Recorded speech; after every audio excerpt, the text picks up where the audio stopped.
Every other channel is hyping up crypto, telling us how Bitcoin will hit 1 million, 10 million, maybe even 100 million at one point. But what is the other side of that argument? How much lower could Bitcoin potentially go? What is the bearish bear case of Bitcoin?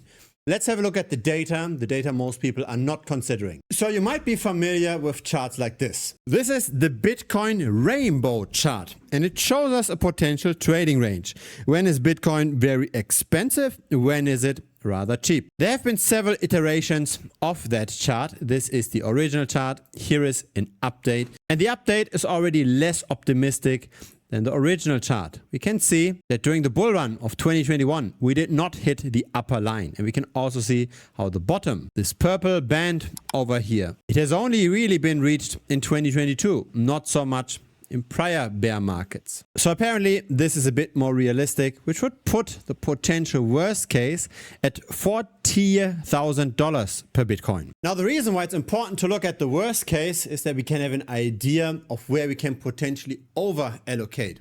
So we all have our optimal weightings in a portfolio, how many stocks, how much crypto, how much precious metals, etc. should we have.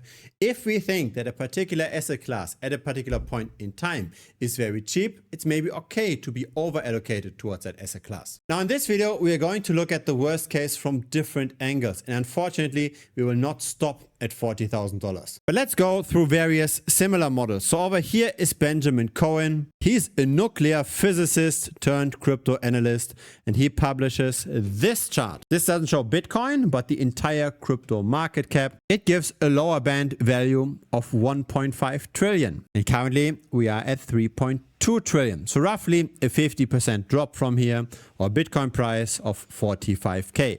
A very similar level to what the rainbow chart shows. But we can make things even more complex. We don't just use a logarithmic chart on the price axis, we also use a logarithmic chart on the time axis. So we have a log chart. Have a look at how the very first year is much longer compared to the years here at the end of this chart. Interestingly enough, the bottoms again align pretty well.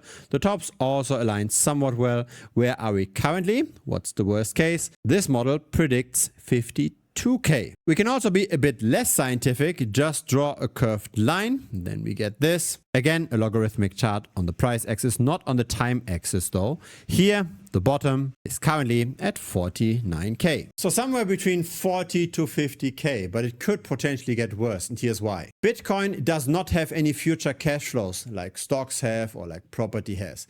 Thus, we have to value it a bit differently. We have to value it based on the average cost basis, on psychological metrics. In the past, we have seen how the current price went below the realized price. Now, the realized price is the average cost basis of the market. How much has an average market participant paid for Bitcoin? So when the current price is below that realized price, on average, the market is in losses. Unfortunately, we haven't necessarily stopped at the realized price. We fell below that. How much? In the worst case, by roughly 1/3.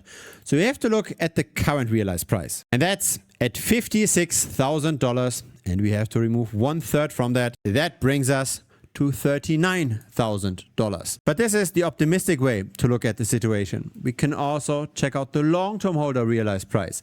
Do you see the difference? The long-term holder realized price tends to adjust much later. Thus, its cost basis is currently at 39K. And yes, we can also fall below that. By how much? Over here, it was 30%. Over here, it was 25%. And so 25% below 39 or 40K, that's roughly 30K as a potential bottom.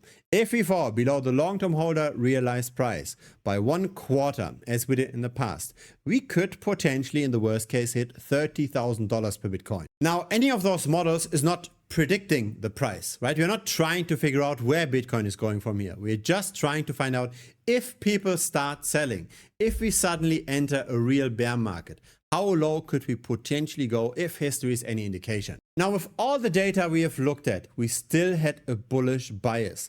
Let's really try to be bearish and zoom out even further. How can we zoom out more than this? Let me show you how we can. What we see here at the top, that's the Nasdaq 100 relative to the money supply. What we see at the bottom, that's the Bitcoin price. Now, the two assets, at least recently, they tend to move in similar directions at the same time. They tend to bottom at the same time. That's also what happened over here during COVID. They tend to rally at the same time.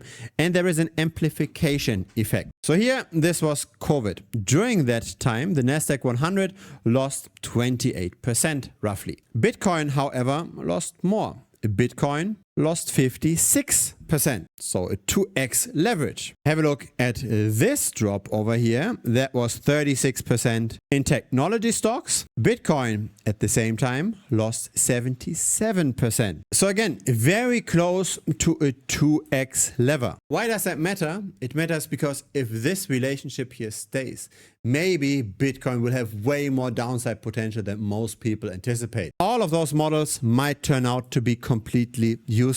Because when we zoom out with this chart, then we get a perspective not many people have. Bitcoin started to get actively traded over here. It was launched in 2009 at the height of the global financial crisis. So that was over here. But it has never seen a real crisis like this here, the dot-com bubble burst, or this over here, the global financial crisis. We don't really know what happens to Bitcoin if technology stocks were to suddenly drop by 85%. Imagine an 85% loss being compounded with 2x.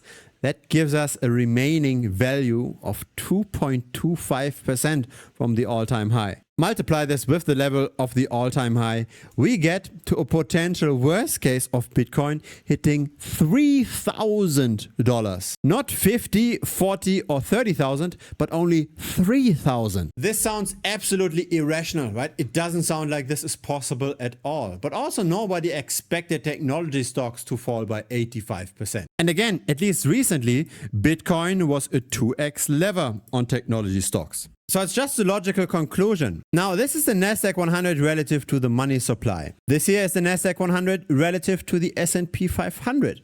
So we are already at an all-time high. We haven't gone up as quickly as we did during the dot-com bubble, so that's positive. But we are, in terms of relative valuations of tech stocks compared to regular stocks, very, very high. Here's the S&P 500 Shiller price to earnings ratio. So this is how expensive are stocks relative to their earnings. That's also very close to the peak of .com. Bitcoin was created here, right, in 2009. An approach like this, right, looking at Bitcoin's history since inception. It might be comparable to looking at the Nasdaq 100 like this. This line here on the left, that's when Bitcoin was created. And if all the price history we ever had was this chart over here, then we would make implications that tech stocks can only fall per maximum by 37%, that it makes sense to always buy the dips to dollar cost average in. Every 10, 20 or even 30% decline is a buy the dip opportunity. And that's essentially what we're looking at when we follow models like this. We're looking at the Nasdaq 100 in this way, and we're ignoring this. Things can turn extremely sour, much more than most people that are currently in the market want to believe. I am close to 40 years old and I saw the global financial crisis while I was studying, and the dot-com bubble burst was when I was very small, when I was a child, right? 8, 9 years old. I have not experienced a crash like this as an investor. I've only seen this when my parents were panicking and wondering whether or not to sell all of their stock. What happens really when all of those long-term models break? When we actually fall below 50K, below 40K, and maybe even below 30K. Will this potentially break the long-term enthusiasm of even the most maximalist Bitcoin holder? It is of course very hard to say, and this video is dedicated to just pointing out the absolute worst case. The reason why we want to get prepared like this is to know what should we do if the price falls. Just because Bitcoin hits 50 or 40K doesn't mean that it has to necessarily turn around. It could just fall further if, of course, traditional finance dumps at the same time as well. Every investment has its risks, even Bitcoin at very low prices. Thus, it does make sense to be diversified, to not just hold Bitcoin even when it's cheap, to also hold gold, to also hold silver, to also potentially have some property. So I want to be diversified. Nobody knows where the journey is going. We can play around with allocations when we think something is cheap versus expensive, but it never makes sense to go all in. even if we do think that we have historically low prices at some point. We are very far away from those low prices, but still, I think it makes sense to always look at what could potentially, in the worst case, happen. I do think that this is a rational argument, that people are underestimating the risk in Bitcoin because a real liquidity crunch has never happened during Bitcoin's lifetime. And we do know how Bitcoin does react negatively to liquidity contractions. For example here, right, COVID. If you got some value out of this video, then feel free to give it a like. It will help the channel grow. Feel free to also check out the premium membership. This is where I share my own trades. This is also where I share how I set up my portfolio. Thanks for watching and see you next time on YouTube or see you on premium. Cheers.